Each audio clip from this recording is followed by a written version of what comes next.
Hi, hi, hi! Hello, hello, hello! Magandang gabi, Luzon, Visayas at Mindanao. Magandang araw sa atin pong mga kababayan worldwide. Magandang gabi rin sa inyong lahat. Nasaan man kayong panig ng mundo ay merong mga Pilipino. Depende po sa time zone ninyo. Magandang araw, magandang umaga at good evening. Kumusta sa ating mga kabayaning overseas Filipino workers worldwide sa panahong ito ng pandemya? Kumusta rin po ang ating mga overseas Filipinos sa iba't ibang panig pa ng daigdig na kung saan naman ay sila ay nasa maayos namang kalagayan at walang problema. Kung ano man po ang inyong ginagawa at pinagkakaabalahan ngayon, sana po ay nasa mabuti kayong kondisyon at walang anumang karamdaman. Sa mga frontliners natin, mga doctors, nurses at iba pang mga frontliners sa ating checkpoints, dalangin po natin na huwag kayong mahawa sa COVID-19. Muli sumasa inyo ang programang pinagkakaabalahan ninyo pagka Sabado. Ito po ang kumustahan sa FR News TV. Binago po natin yung ating brand, Flo Rosales. Tinanggal po natin yung Flo Rosales para mas maiksi. FR News TV, na mapapanood ng live sa YouTube at Facebook po natin. Kung kayo po ay bago pa lang sa aking channel, paki-like, subscribe, and share ang ating pong news channel para sa mga update at mga development dito sa bansa at buong mundo. Lalo na po ay tayo ay nagpapahatid ng mga totoong balita at hindi po fake news ito. Inaanyahan ko po kayo na sana ay magpadala ng inyong mga messages sa ating chat box at kumustahan po tayo sa kabuuan ng ating programa. Bago sa ating balitaan at kumustahan, syempre, narito muna ang ulo ng mga may init at malalaking balita sa Pilipinas.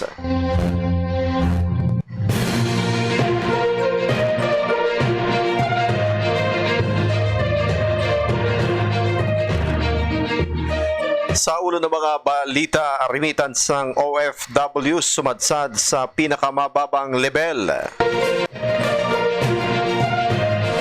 Save by COVID-19, Ayalas at si businessman Manny Pangilinan o MVP hindi na raw kakasuhan ng Pangulo.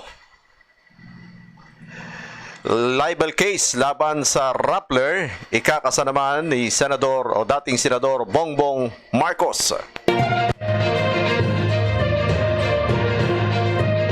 Pangapat na headline, anti-terror law, epektibo na ngayong araw na ito. Si Baka naman sa ABS-CBN Network, dalawang big shots sa pool. Samantala, foreigners, papayagan na pong makapasok sa Pilipinas sa gitna po ng pandemya. President Duterte, 88% daw physically healthy ayon kay Secretary Roque.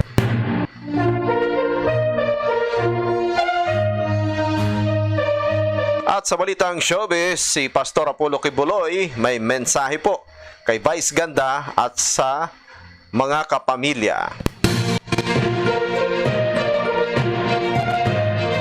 Bago po sa detalye, meron lang tayong breaking news. Ito po yung update natin sa coronavirus dito sa bansa. Pumalo na sa 65,304 ang kabuang kaso ng coronavirus sa Pilipinas. Yan po sa loob lamang ng isang araw na nagtala ang Metro Manila ngayong Sabado ng 1,824 ayon po sa latest na data mula sa Department of Health. As of 4 p.m. ngayong Saturday, umabot sa 2,357 new cases ang naitala sa buong bansa. Kabilang na dito ang NCR nga na may 1,824, ang galing sa Laguna 105 cases, 62 cases mula sa Cavite, gayon din sa Cebu 49 cases at 39 cases mula sa Rizal. May naitala naman ang DOH na 113 mga namatay ngayong araw. Kaya umabot na sa 1,773 ang death toll. Sa nasabing bilang, 87 ay mula sa Central Visayas, 23 po ay mula sa Metro Manila at tig-isa mula sa Regions 5, 6 at 7. Sa kabuuan, 22,999 67 naman ang gumaling matapos na madagdagan ng 321 newly recoveries ngayong Sabado. Samantala, ayon sa Octa Research Group, napo-project po nila na ang coronavirus cases ay posibleng pumalo sa 85,000 hanggang sa katapusan ng Hulyo. At maaari daw po umabot pa sa 2,000 ang mga mamamatay dahil sa virus. Samantala, isa pang breaking, nagpositibo na rin sa COVID-19 si DPWH Assistant Secretary Ana May Lamentillo, ang chairman ng Build program ng ating gobyerno. Sa post ni Lamentillo ngayong araw sa Facebook, natanggap niya ang resulta ng swab test na isinagawa sa kanya nitong July 16 na siya ay positive sa COVID. Si Lamentillo ang madalas kasama ni DPWH Secretary Mark Villar sa pag-iinspeksyon at opening ng mga malalaking road projects ng pamahalaan sa nakalipas na ilang buwan sa panahon po ng pandemya. Nauna rito, nagpositibo rin si Secretary Villar sa virus matapos sumailalim sa parehas na pagsusuri kamakailan. Nagpapagamot na at sumasailalim ngayon sa mandatory 14-day quarantine si Villar. Get well soon sa inyong dalawa, Secretary Mark Villar at si ASEC Ana May. Get well soon po sa inyo. At ngayon sa detalye pa ng ating mga balita.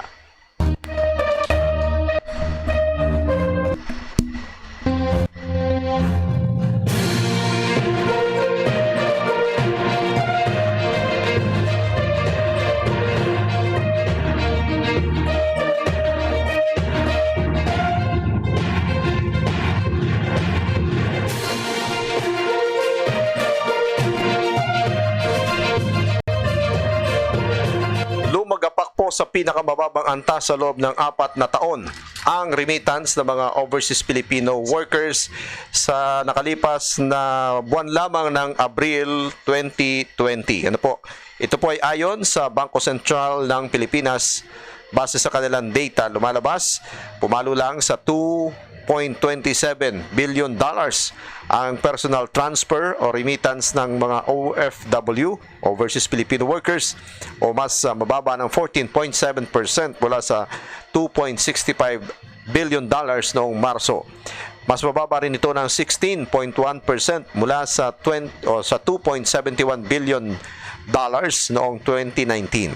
Ang nasabing halaga po ay pinakamababa simula noong January 2016.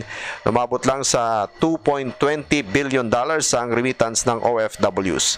Sinabi ng BSP na ang latest figure sa first 4 months ng 2020 ay $10.49 billion o bumaba ng 2.9% kumpara sa $10.81 billion mula January to April ng 2019. Ayon pa sa BSP, apektado raw kasi ng COVID lockdown ang mga trabaho ng overseas Filipino workers dahil sa no work, no pay policy sa abroad at ang kawalan din ng money transfer services sa Pilipinas at ang temporary closure ng mga bangko, at yung limited operating hours ng mga bangko simula noong Marso. Tinamaan naman ang personal remittances mula sa mga land-based worker na may work contract na 1 taon o higit pa na sumadsad sa $1.6 billion nitong Abril or 17.9% na mas mababa kumpara sa $2.043 billion na naitala noong 2019.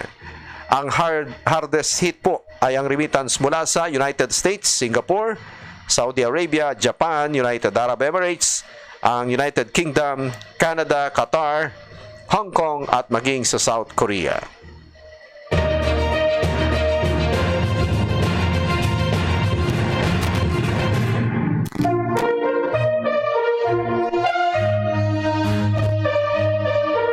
Samantala, mistulang naisalba naman ng COVID-19 pandemic ang pamilyang Ayala at ang negosyanteng si Manny V. Pangilinan dahil sa pagtulong nila sa gobyerno laban sa pagkalat ng virus sa bansa. Ayon kay Presidential Spokesman Secretary Harry Roque, siyang inatasan ni Pangulong Duterte na mag-file ng kasong kriminal laban sa Ayalas at kay MVP nang pumutok ang coronavirus pandemic sa Pilipinas. Sinabi ni Roque na handa na sana siyang magharap ng reklamo laban sa dalawang negosyante. pero nagbago umano ang isip ng Pangulo dahil sa buhos naman ng donasyon ng mga ito sa paglaban ng pamahalaan sa COVID pandemic. Nag-donate umano ang mga negosyante ng bilyon-bilyong piso para sa pandemic response ng ating gobyerno. Ayon kay Roque, inuutos sa kanya ng Pangulo na i-build up ang kasong kriminal laban sa Ayalas at kay Manny Pangilinan nang bakbakan niya ang mga ito sa publiko sa isang talumpati noong December 2019. Inaakusahan ng Pangulo sina Ayala at Pangilinan na parehong may-ari ng Manila Water at Maynilad Water na umano'y nagsamantala sa tubo dahil sa onerous contract sa pamahalaan. Sa bibihirang pagkakataon, nagpakumbaba umano ang Pangulo at humingi ng paumanhin kina Ayala at MVP sa mga masasakit na salitang nabanggit niya at nangakong magiging mabait na raw siya. Base sa data ni Roque, ang mga kumpanya ni Pangilinan ay nag-donate at nagbayad pa ng tax and concession fees na sinisingil ng gobyerno na umabot sa 20 bilyong piso. Habang ang Ayala Group naman ay nagbigay sa pamahalaan ng 9.5 billion pesos na halaga ng tulong, kabilang na ang PPEs, pagtatayo ng isolation facilities at iba pang ayuda. Pero sa kabila ng goodwill ng mga Ayala at ni Pangilinan, sinabi ni Secretary Roque na hindi pa rin daw lusot at hindi rin excuse ang mga ito dahil ayon sa Pangulo, dapat pa rin daw silang pumayag sa bagong water concession agreement ng gobyerno. Yung hindi lugi itong ating mga kababayan, tayo po yung mga consumer ng tubig na ito. Bago ngunit ang sinisingil ng dalawang water concessionaires ang pamahalaan ng 7.3 billion pesos sa arbitral case na napanalunan nila sa Singaporean Court kamakailan dahil sa pagtanggi noon ng gobyerno na magtaas ng singilin mula sa 2015 o mula taong 2015 hanggang 2017. Nitong July 13, muling inupakan ni Pangulong Duterte ang mga Ayala at si MVP na tinawag niyang oligarchs na muna'y kaya niyang durugin kahit hindi magdeklara ng martial law sa bansa.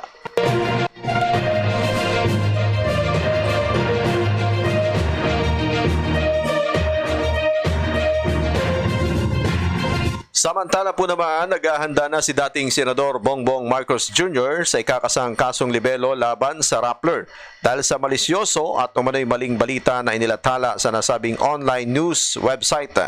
Ginawa ni Marcos ang pahayag kasunod ng report ng Rappler na umano'y nilapitan niya ang Cambridge Analytica, isang highly scrutinized political data company para daw i-rebrand o pabanguhin ang imahe ng pamilya Marcos sa social media. Ayon kay Marcos, nagkakalat daw ng kasinungalingan at fake news ang Rappler, kaya ikinakasanan ng kanyang abogado ang kasong libelo. Sa statement ni Attorney Rick Rodriguez, ang spokesperson ni Senator Bongbong, malinaw na fake news at paninira lang sa pamilyang Marcos ang artikulo ng Rappler na muna'y nakasanayan na nila sa halip na magbago tungo sa fundamental tenets ng fair journalism at balanced news reporting. Lumabas sa Rappler nitong July 15, 2020, ang istorya na ayon kay Marcos ay patently fake, false, and misleading. Sinabi pa ni Attorney Rodriguez na kailanman ay hindi nag-reach out o hindi nagpunta sa Cambridge Analytica Company, si BBM, at nalaman lang nito ang tungkol sa kumpanya nang ilabas ng Rappler ang kanilang report. Malinaw niyang paninira sa pamilya Marcos ang ulat ng Rappler at ito ang klase ng insidious reporting ng convicted founder nito na si Maria Ressa. Git pa ni Rodriguez, kahina-hinala ang timing ng balita dahil pabagsak na raw ang suporta ng publiko sa Rappler na muna isa itong marketing ploy lamang para makabangon sila sa nasabing skandalo.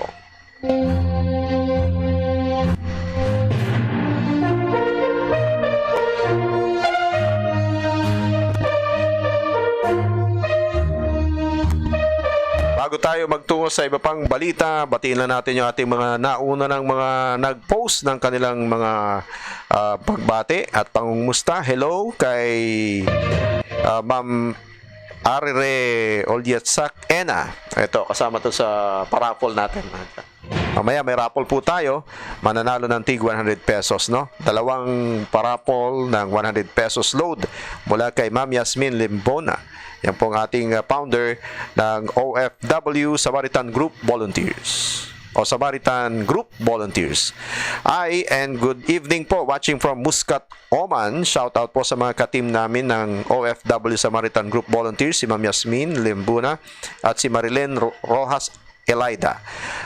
Stay safe insan mula kay Marie Chris Andrade, kay Yel Oraban Asis Ed, si Ma'am Yel Navarro Di Asis. Hello sir, good evening, watching from Riyadh. Kumusta po kayo dyan sa Riyadh? At kayo din kay Ma'am Ivy Galapin, good evening Sir Flor, watching from Hail, Kingdom of Saudi Arabia. Hi ma'am, hello po. At kay Ma'am Lily Hammer, good evening ma'am. Hi Ma'am Lily. Good morning pala dyan. Good morning dyan sa Toronto, Ontario, Canada. How are you there? Kumusta po si Mr. Woodtech? Ayan, Shamra, ng Shamra Group of Companies. Ma'am Lily Hammer, nakita ko po yung post nyo sa Facebook. Ang ganda pala ng office nyo dyan sa Shamra. Sana makarating kami dyan sa Shamra, para mai-feature natin dito sa ating programa. Okay, magandang gabi rin kay Ma'am Jocelyn Calayo. Hello po, Ma'am Jocelyn. Hi sir, gandang gabi. At hi to EJ Rosales, shout out par. Go lads. Thank you EJ, kay Mama Irene, kay CJ at kay Nicole, nanonood sila ngayon. And syempre sa iba pa nating mga kababayan na nanonood sa mga oras na ito. Salamat po. Si Elmer Bunol, magandang gabi. Hi Elmer. Si Mirna Rosario, Jackie Borja, Nati Perilla. Magandang gabi po sa inyo. Ayan, sige, i-add po namin kayo para makasali kayo dito sa aming raffle ngayong gabing ito. Ito yung mga pangalan. Si Marie Chris mo na isama, pinsan ko yun. Yan, mga pangalan type ni John Mark dito po sa ating mahiwagang ruleta, no? Na digit, Wheel of Names. Digital na po yung ating pagpaparapol. Na-discover ni John Mark yan sa atin pong computer. Alright, tuloy-tuloy po tayo sa ating mga balita.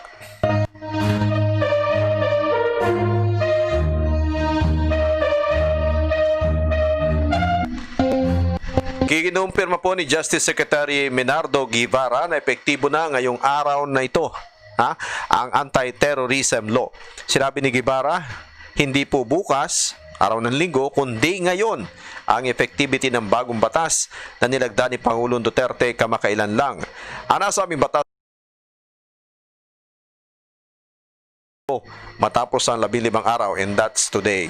Nilagdaan ng Pangulo ang anti-terror law sa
Natili sa General Community Quarantine sa Metro Manila, sinabi ni Presidential Spokesperson Harry Roque na pinapahintulutan na po ang mga foreign nationals na bumisita dito sa Pilipinas.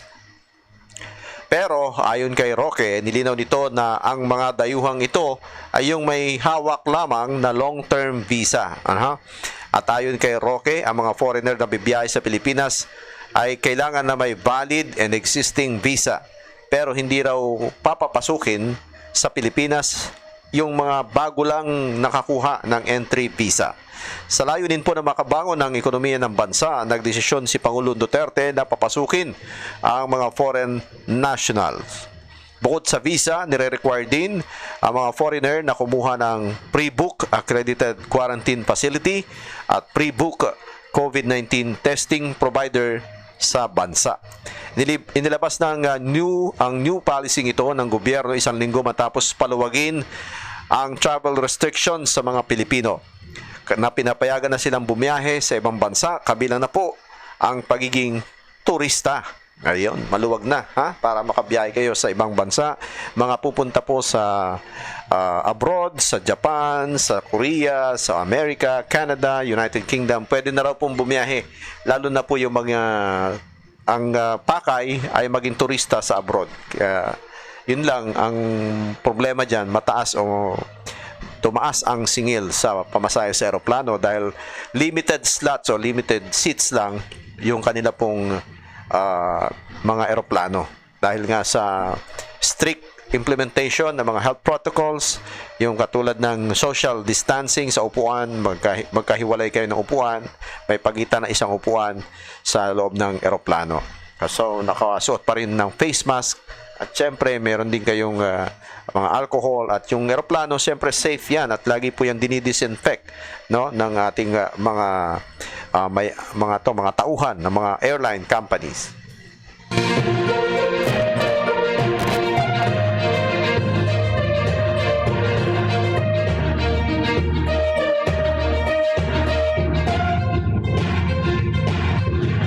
Sa ibang balita po naman, ito tungkol naman sa kalusugan ni Pangulo Rodrigo Duterte. Tiniyak ni Presidential Spokesperson Secretary Harry Roque na 88% na malakas at matatag ang kalusugan ni Pangulong Rodrigo Duterte. Ito ay matapos pong tablahin ni Roque ang hamon ni Attorney Dino De Leon na patunayan sa publiko at maglabas ng mga health records na 88% nga na healthy ang punong ehekutibo. Nag-post ng challenge si Attorney Dino kay Roque nang ipagyabang nito na kahit 75-year-old na ang presidente ay physically healthy naman daw ito. Matatandang ibinasura ng Supreme Court ang petisyon ni Dino sa pag-compel, sa pagpipilit sa Pangulo na ilantad ang kanyang health records sa publiko. Sa botohan ng 13-2, dinismiss po ng kataas-tasang hukuman ang petisyon ni Attorney Dino De Leon nang hindi na kailangan pa siyang magbigay ng anumang komento o yung respondents pala na magbigay ng anumang komento sa kanyang i-file na petisyon. Tanging sina Supreme Court Associate Justices Marvic Leonen at Alfredo Caguiwa ang nag-dissent sa naturang dismissal.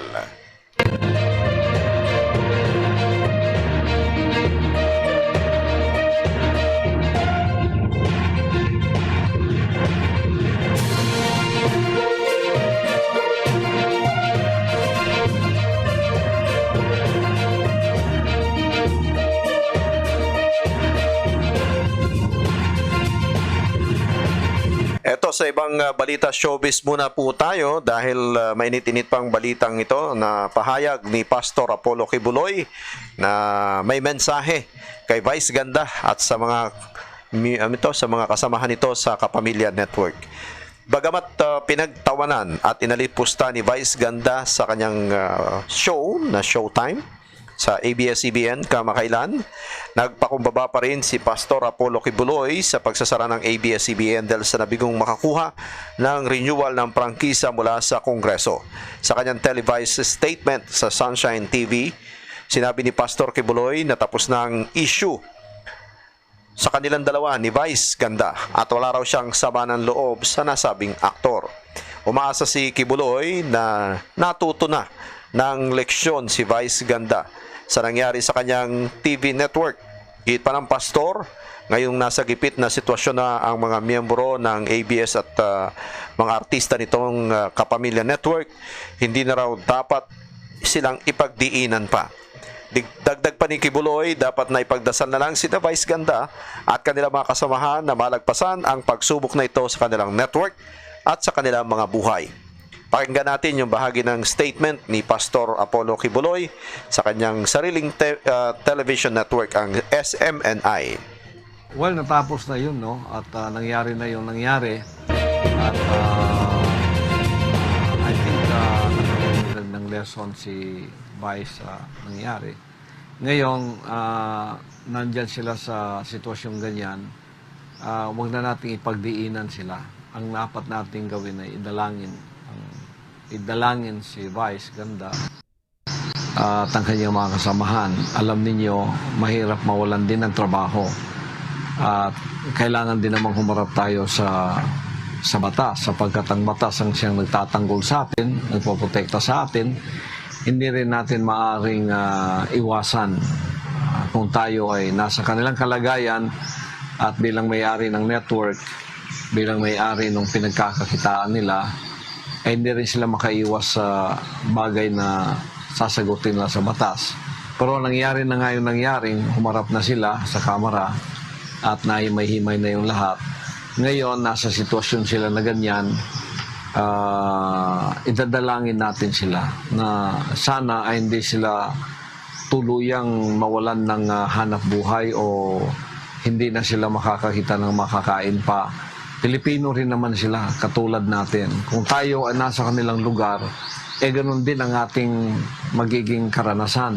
So, we empathize. We don't only sympathize with them. We empathize with them in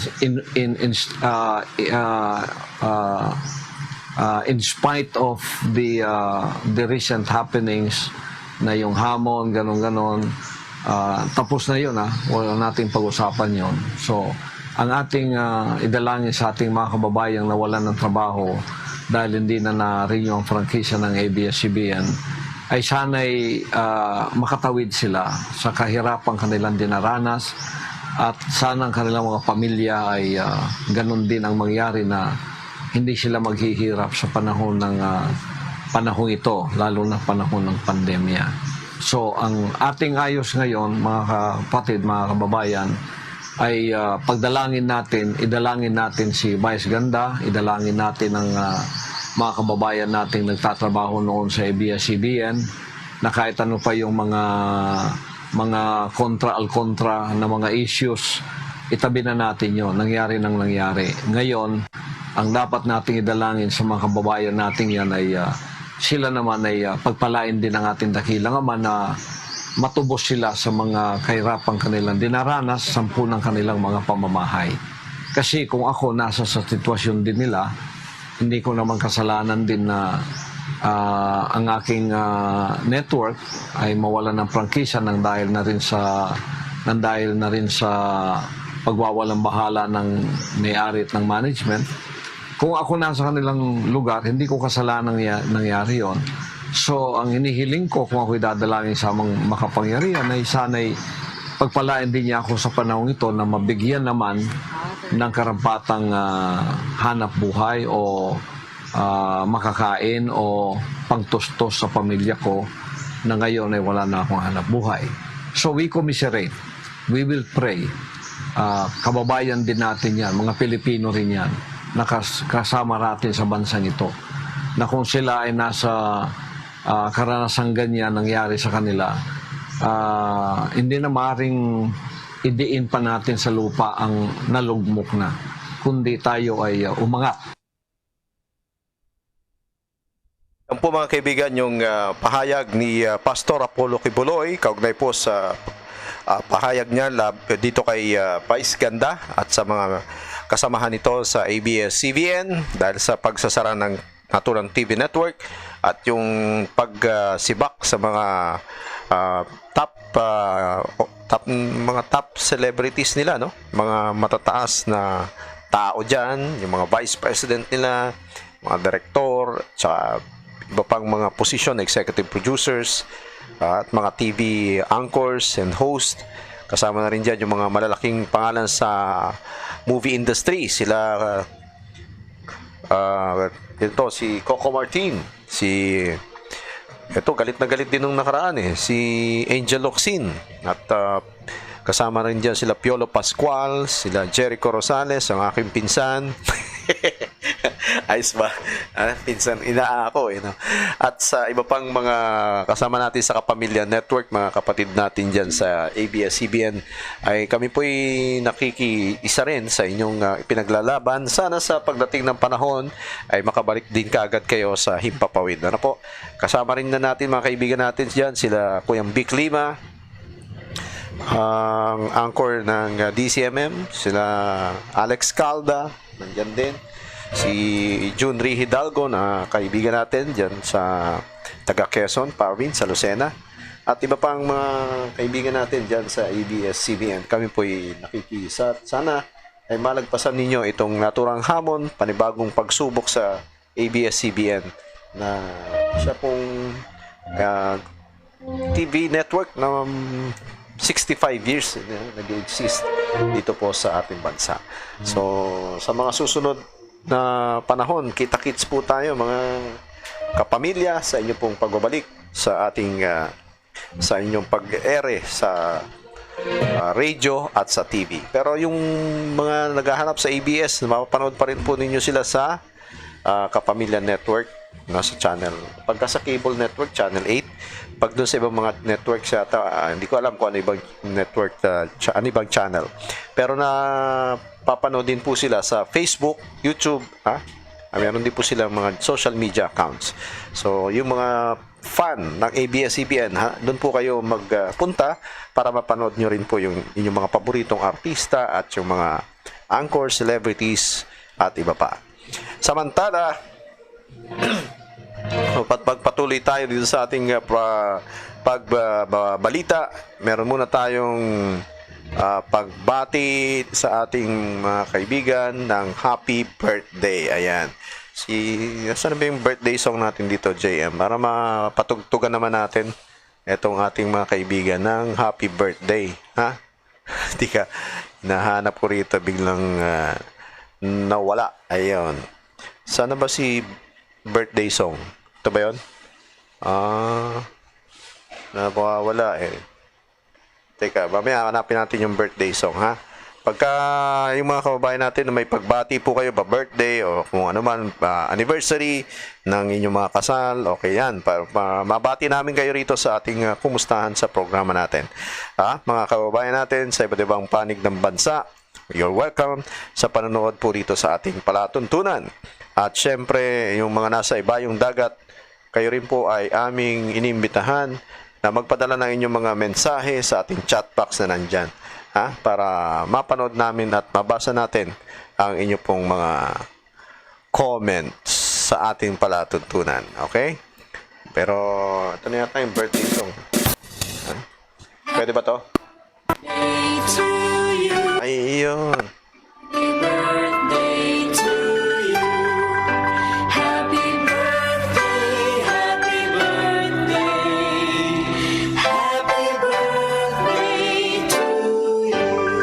Happy birthday kay Sir Eric Balcos ng PAGCOR ngayong araw. Wish you all the best and more power, more blessings, Sir Eric, sa iyong kaarawan ngayon. Kahit na pandemic, mas masayang kasama ang iyong pamilya sa birthday mo. Happy birthday rin kay Attorney at Colonel Edgar Darevalo. Ngayong araw na ito ang spokesperson ng Armed Forces of the Philippines.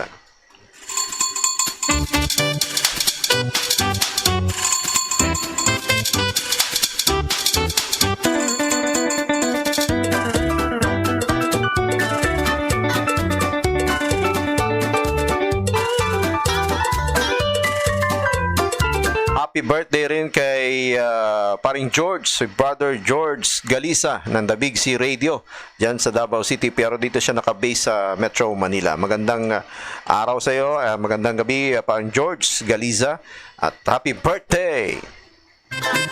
Happy birthday to you. Ayan. Happy birthday rin kay Aurea Kalika ng Philippine Star. Dati natin kasama to sa Malacanang Press Corps. Hi, Ate Au. Magandang gabi. Happy birthday.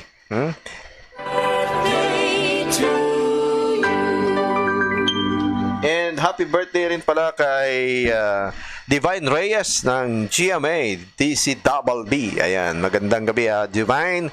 Happy birthday sa iyo. At happy birthday rin kay Dr. Jaime Montoya ng DOST. Ayan, happy birthday po sa inyong lahat.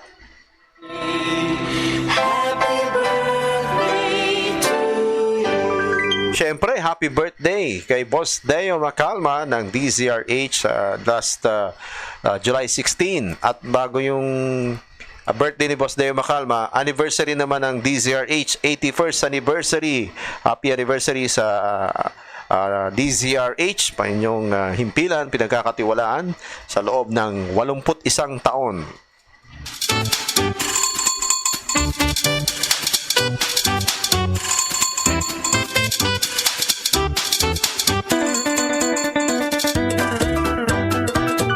Happy birthday rin pala sa aking twin brother, si Congressman Mike Defensor ng Anak Kalusugan Party List. Ayan, nag-birthday po siya nito lang nakaraang June 30. Ayan, malayo-layo na pala.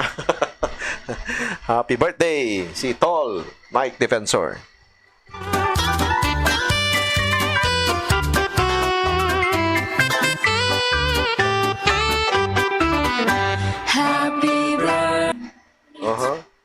Happy birthday rin kay Mama Marcia Sadico Gonzales. Ito po yung isa sa mga founder ng Ako OFW Party List Group, no, na sana tumakbo noong 2019 pero may mga issues na ito yung tungkol sa pag-accredit nila sa COMELEC. Hindi po sila nakapasok. Pero by 2022, baka makapasok ang Ako OFW. Happy birthday, Ma'am Marcia Sadicon Gonzales po. Ayan, thank you. And happy birthday rin kay Brad Mike Rogas ng Radyo Pilipinas. Happy birthday sa inyo, kapatid na Mike Rogas. At si Manny Pexon, happy birthday. July 11 naman siya. Ang dami mga nagbe-birthday, no? Itong mga nakaraang araw at nakaraang linggo. Happy birthday po sa inyo. Si Manny Pexon po ay staff ni Senator Franklin Drilon. Ayan. Meron pang may birthday. Si Ryan Soler naman, ang ating kaibigan sa Radio Drama Department. At si Lay Alvis ng ABS, ng GMA7. Ay, Maring Lay Alvis, happy birthday sa iyo. Ayan. Sino pa bang may birthday? Ito. Happy birthday daw. Ano yun? Happy birthday natin. Wala. Sige.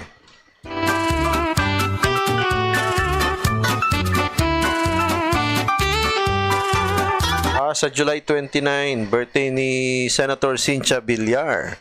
Tsaka si Senator Dick Gordo naman, ang birthday, August 5. Ayan. Advance, happy birthday sa inyo, mga senador natin.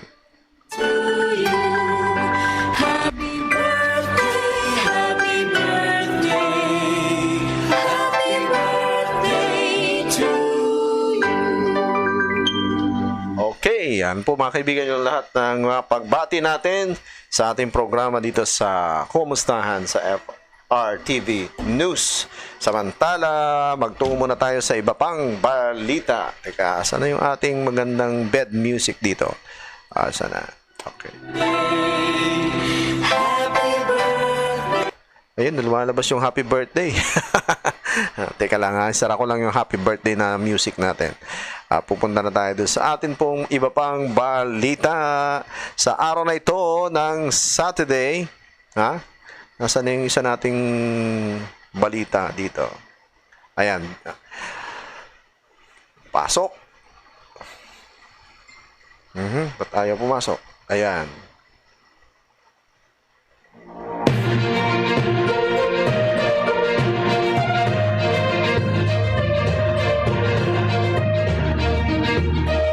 Sa atin pong ibang balita naman, nagbabala po ang World Health Organization na lalo pang tumitindi ang coronavirus 2019 na to, no?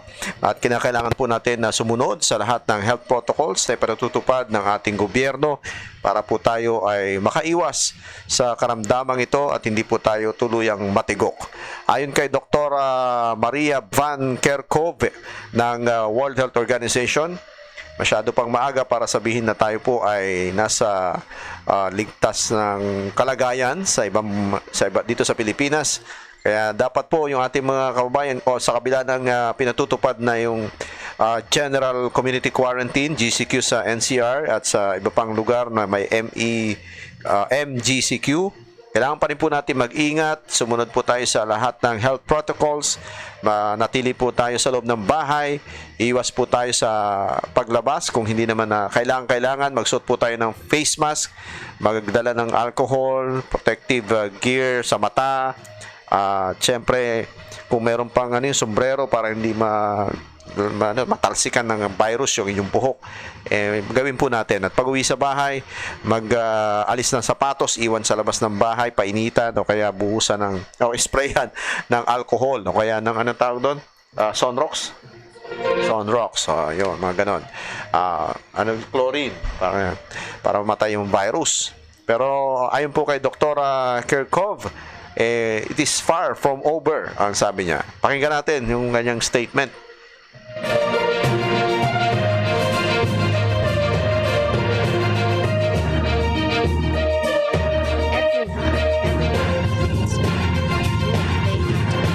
And to be informed about what this virus is, where this virus is circulating, especially in the areas where you live, the areas where you work, the areas that you want to travel in. All of this is important. There's so much that you can do yourself to protect yourself from getting infected and to prevent yourself from passing the virus on to others. And please make good choices. I know that there are a lot of things that we want to be doing right now, but there aren't necessarily a lot of things that we need to be doing right now. There are many people, essential workers, who cannot stay at home. There are many people who are caring for patients in hospitals who cannot stay at home. And if you can, and if you can help, and if you are asked to, please stay home. You can practice physical distancing from others. You can avoid crowded places. You can avoid enclosed settings that have poor ventilation. You can clean your hands. You can practice respiratory etiquette. You can wear a mask if you cannot do physical distancing. Everyone has a role to play. And this is far from over. So we all have to play our part. Oh, yan. Sabi ni Dr. Maria Van Kerkhove ng World Health Organization, it's very far from over. Kaya dapat po mag-ingat-ingat po tayo mga kababayan dahil sa epekto nitong COVID-19. Nako. Sa pahayag na yan ni Dr. Kerkhove. Sa ibang balita naman, umakyat po sa 250,000 ang mga reklamong natanggap ng Energy Regulatory Commission o ERC dahil sa pagtaas ng bayarin sa kuryente. Kayo po ba mga viewers natin, mga nanonood sa ngayon, meron po ba kayong mga natanggap na bill na napakagulo ng komputasyon ng Meralco? Hindi to sa kanilang service areas. Talagang marami pong mga reklamo na hindi nila maintindihan kung alin ang babayaran. Magbabayad naman po tayo, hindi ba? Talagang yan ay nagamit natin, nakonsumo natin ng kuryente. Ang problema, iba-iba yung bill na pinadadala ng Meralco. Hindi mo maintindihan kung alin doon yung unang babayaran mo. May mga pinadala silang latest na doon na hinati-hati yung staggered pag-pay mo, pagbayad. Pero doon sa mga bills nilang yon, may nauna pa na pinadala sa inyo, hindi naman natin maintindihan bakit masyadong mataas yung bill mo kung ikukumpara doon sa regular na monthly consume ng inyong kuryente. 'Di ba? So may mga ganun na pagrereklamo ang ating mga kababayan. Ayon po kay ERC spokesperson Rexy Baldo Digal, humihingi na sila ng tulong sa Consumer Affairs Division para magkaroon ng dagdag na tauhan sa pagtugon sa kanilang mga natanggap na complaint. sinabi pa ni Digal na hinihingi na rin nila ang tulong ng Commission on Audit para i-audit ang mga nakaraang refund ng Meralco na abot daw sa 50 o higit 50 billion pesos. Nakatanggap ka ba ng refund nito, JM, ng Meralco? Wala, no? Parang di ko naramdaman yung refund na yan.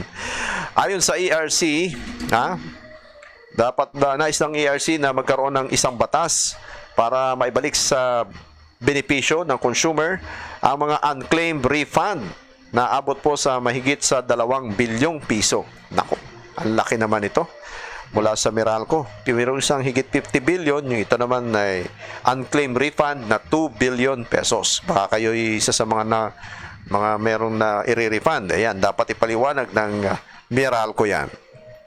Ayon naman kay Joe Saldarriaga, ang spokesperson ng Meralco, nasa 4.1 million customers nila nakatanggap na ng nakalilitong bill nitong Mayo ang kanilang sinulatan at nagpaliwanag na sila. Pero ayon kay Saldarriaga, hindi raw sigurado kung ilan sa mga ito ay eligible o maaring magkaroon ng refund sa kanilang mga binayad. Samantala, umaasa naman ang DOE natuto pa rin ng Meralco ang mga pinangako nilang gagawing aksyon, pagtugon sa problema ng ating mga kababayan, ng mga consumer dito po sa magulong bill ng kanilang mga kuryente.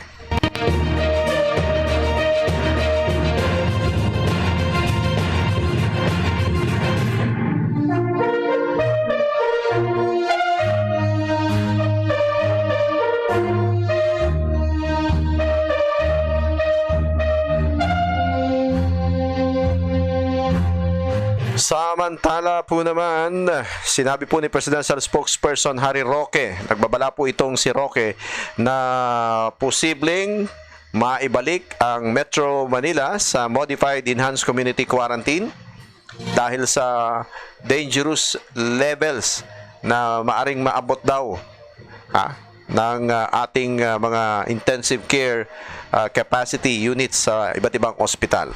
Ang malalaking hospital po dito sa Metro Manila ay nagbalita o nag-report, nag-abot na ng report, nagpabigay na ng kanilang mga notice sa ating gobyerno na sila ay malapit na okay, naabot na ang capacity ng kanilang mga COVID beds para doon sa mga pasyente, na kung saan dahil sa patuloy na pagdami ng mga tao na tinatamaan ng virus, marami rin naman hospital ang tumatanggi na tanggapin yung itong mga pasyente ng COVID dahil nga po wala na silang available na mga kama at saka yung mga ICU beds ang tawag para doon sa mga pasyente.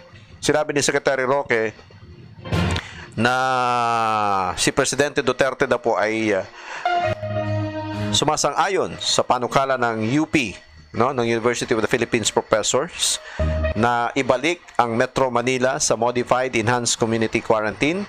Pero si Chief Implementer ng National Task Force Against COVID-19, Carlito Galvez Jr. at si Interior Secretary Eduardo Anyo ay umapila po sa Pangulo in behalf ng mga mayor sa Metro Manila na unang nagrekomenda na panatilihin ang kasalukuyang General Community Quarantine level sa loob po ng 2 linggo pa sa mga susunod na linggo hanggang July 31. At sinabi po ni Secretary Roque na kung sakaling magbago pa yung mga numerong ito at umabot na nga sa dangerous level na sinasabi niya, maaari pong ibalik ang quarantine level sa Metro Manila sa MECQ. Kaya wag ho tayong pasaway mga kababayan, dahil masyado pong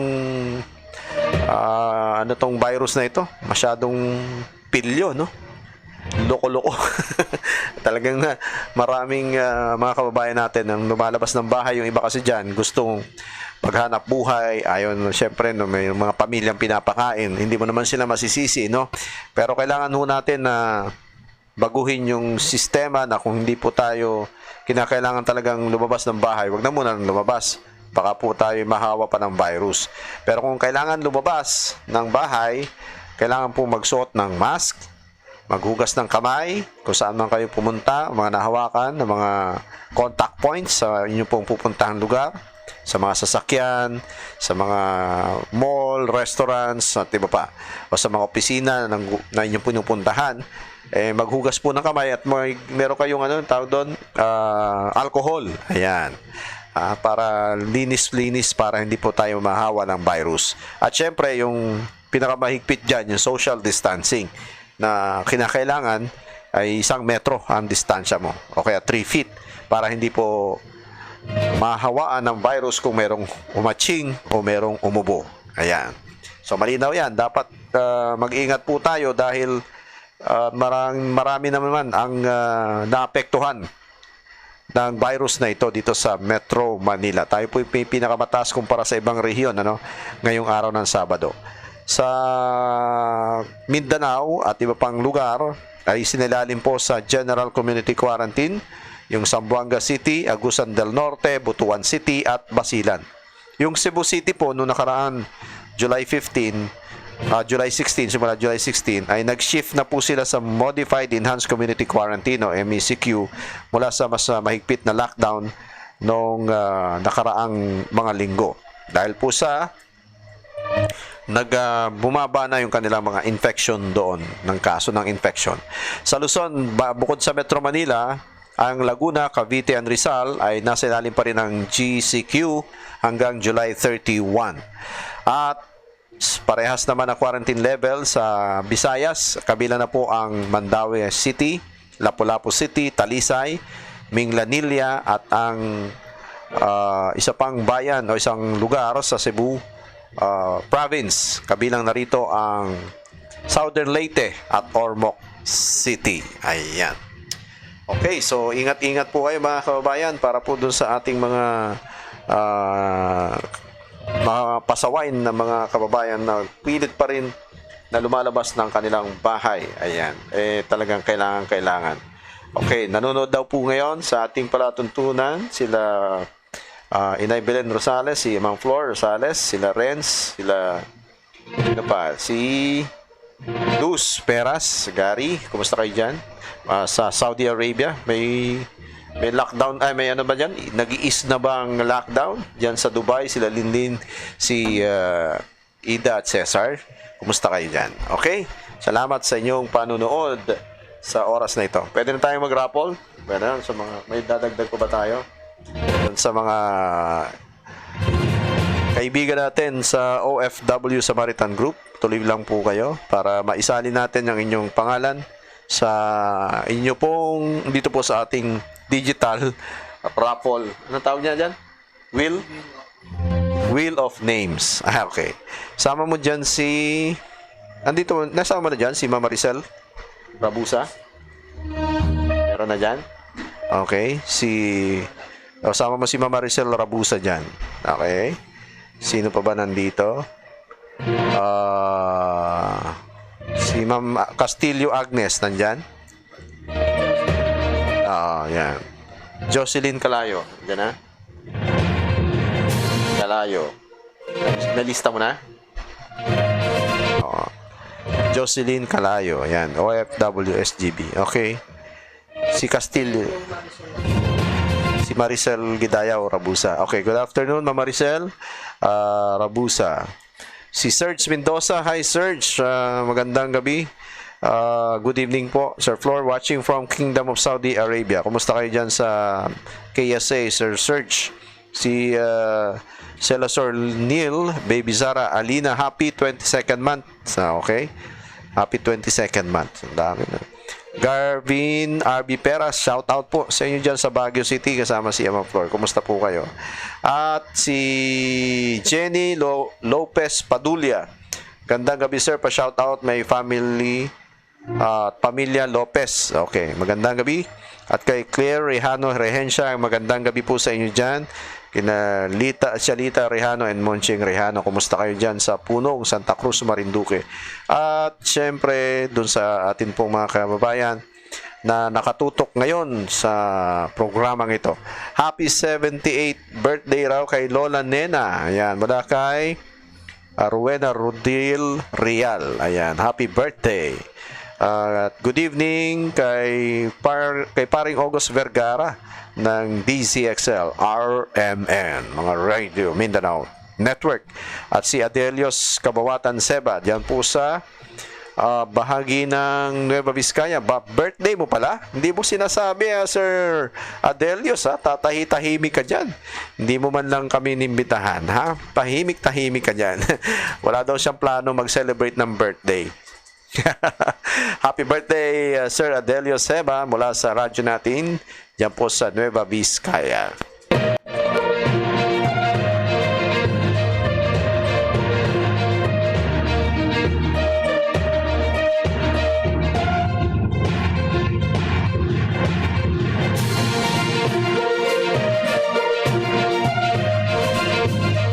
Pwede na ba na may raffle? Okay. Dalawang kukunin namin para sa mga kababayan natin na nanonood sa iba't ibang lugar dyan sa Middle East. Kumusta ang pagtatrabaho ninyo habang nagtatrabaho kayo at naging abala sa inyong mga amo.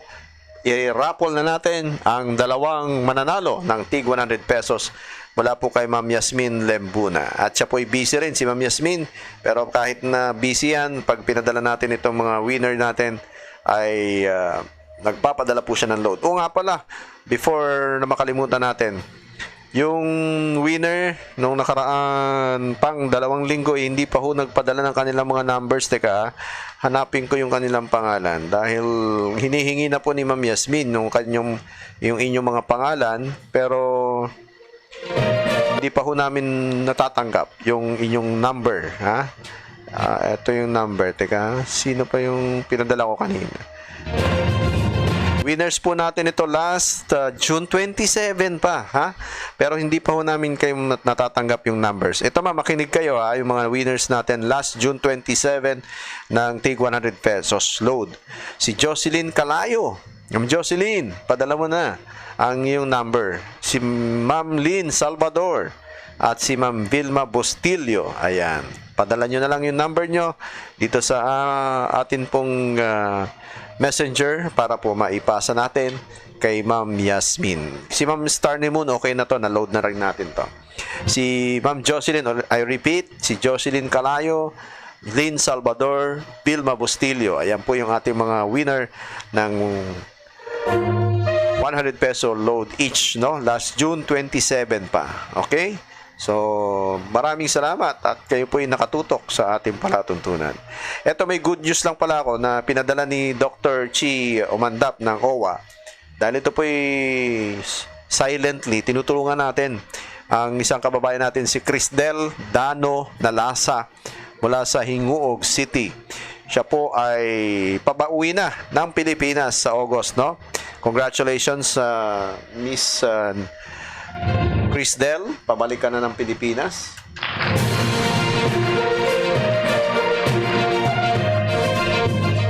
At mabuti naman dahil makakapiling mo na ang iyong pamilya. Pero syempre, dahil may quarantine ka pang kailangang sumailalim sa quarantine, sundin mo muna yung pagka-quarantine. Siya po ay inilapit natin yung kanyang case kay Dr. Chi Umandap ng OWA at kay Sir Jesse Gutierrez ng PRAASA. Yun po yung Philippine Recruitment Agency Association accredited to Kingdom of Saudi Arabia. Dahil sa mabilis po ninyong aksyon, Sir Jesse Gutierrez, salamat. Maraming salamat sa inyong tulong at kay Sir Dr. Chi Omandap. Siya po yung kababayan natin na naghingi ng tulong sa inyong lingkod para po siya makauwi na ng Pilipinas. Ano po? May mga reklamo siya doon sa kanyang amo at pinababayad pa raw siya ng kung ano-ano, pero hindi po siya nagbayad at siya po yung na-rescue ng ating po mga kasamahan, mga taga-polo. Siya po ang agency niya dito sa Pilipinas ay ang Philippine Recruitment Agency, First Personnel Services Incorporated. At Ang agency naman niya sa abroad ay ang Nawal Salim Al Rashidi Agency. Ayan.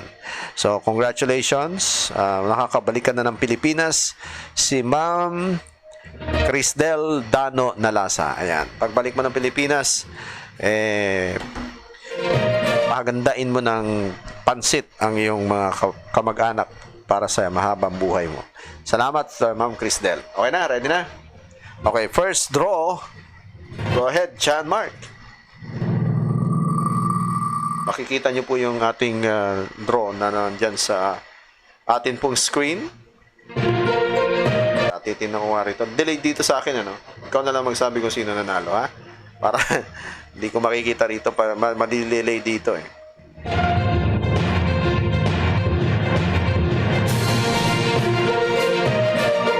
Ang winner po natin sa ating paparapol ngayong gabi, ang tagal ng ikot. Ha? No? Amy Lopez Padulya. Ayun, si Jenny Lopez Padulya. Good evening, Jenny. Ikaw ang winner ng 100 peso load mula kay Ma'am Yasmin Limbuna. Second winner. Ten, ten, ten, ten.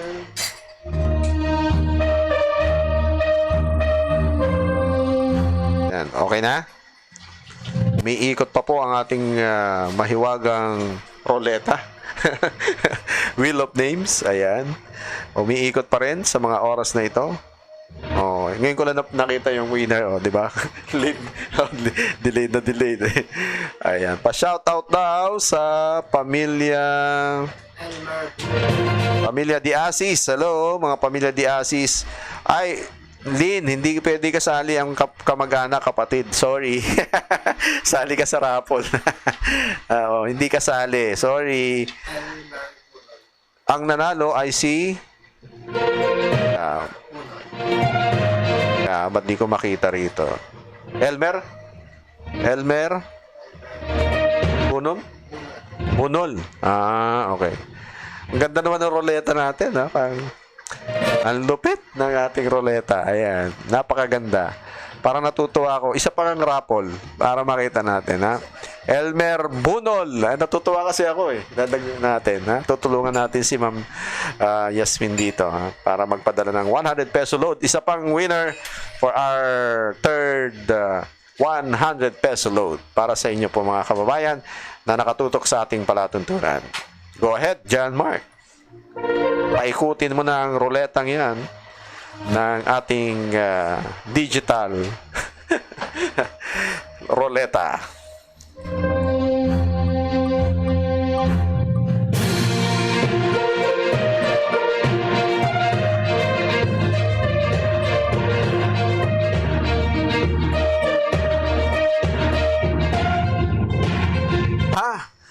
Si Ma'am Jocelyn na naman.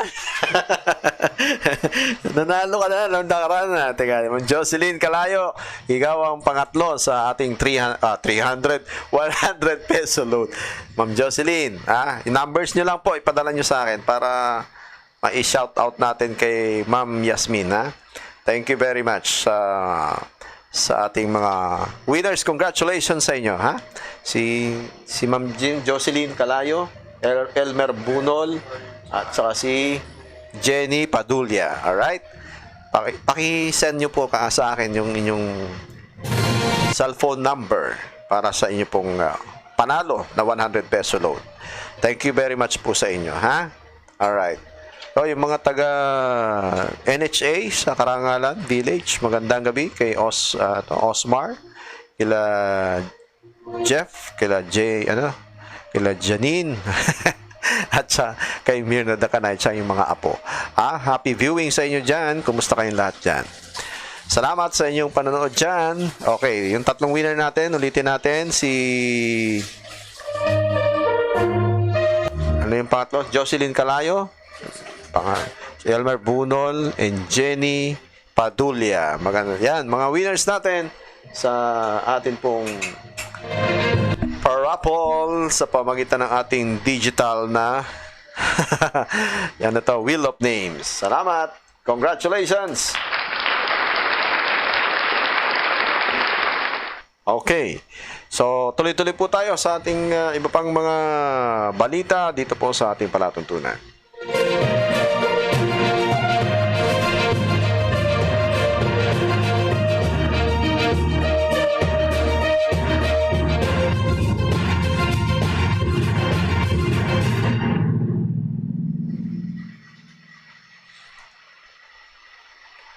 Yan.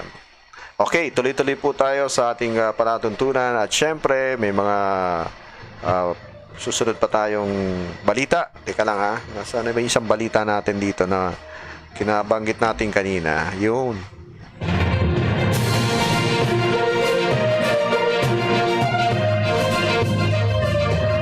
Ito, ayon sa Department of Foreign Affairs, itong linggong ito, ngayong buong linggong ito umabot na po ang napauwi ng Department of Foreign Affairs sa 90,497 na mga overseas Filipinos na kababayan natin. Simula po ito ng repatriation efforts nila noong February 2020 at nakapagtala sila ng 90,497. Matapos dumating ang karagdagan na 11,688 overseas Filipinos mula sa Middle East, mula po sa Netherlands, sa iba pang lugar, kabila na po sa United States of America. Okay? Ayon sa Department of Foreign Affairs, natili po ang kanilang pangako na maiuwi ang lahat ng mga Pilipino sa ating bansa mula sa Middle East. At kabilang nga dito sa mga napauwi na ay ang 13 mula sa UAE, no? Mula sa Saudi Arabia, 3 mula sa Oman, mula sa Qatar, 2 mula sa Bahrain, 2 mula sa Kuwait, 1 mula sa Lebanon at 1 mula sa Oman. Ayun. At yung total nila ay 8,500 overseas Filipinos.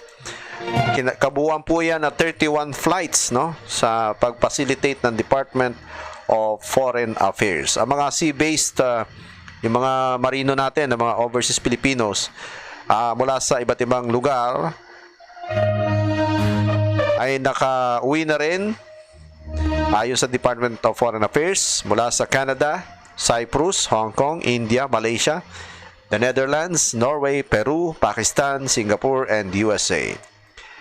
And finally, ayon sa DFA, they welcome this week ang mga overseas Filipino repatriates natin mula sa Shanghai, China, Kathmandu, Nepal, Zanzibar, Tanzania, at sa Addis Ababa sa Ethiopia. So, kung mabuti naman, nakabalik tayo ng Pilipinas sa mga kabayani, mga kababayan natin, mga overseas Filipinos.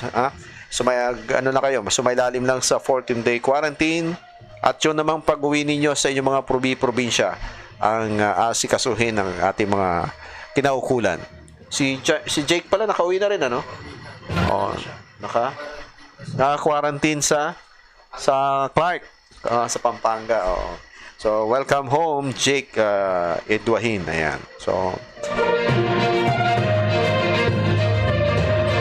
mga kababayan, yan na po muna ang ating panatuntunan sa gabing ito. At syempre, maraming salamat doon sa lahat ng mga kababayan natin na nanood at sumubaybay dito sa ating palatuntunan ngayong gabi ng Sabado. Hanggang sa susunod na Saturday, magkarinigan ulit tayo at magkabalitaan, magkumustahan. Pasensya na, medyo mahina po yung aming internet pagka Sabado dito sa Pilipinas. Hindi lang ho dito sa bahay namin. Buong Pilipinas po yan. Na mahina talaga ang net services namin. Kaya kung nakikita nyo, sa Facebook lang po muna kami nag-live dahil sa pagsabay pila sa YouTube ay humihina po yung bandwidth, no? Yung bato ng signal ng internet.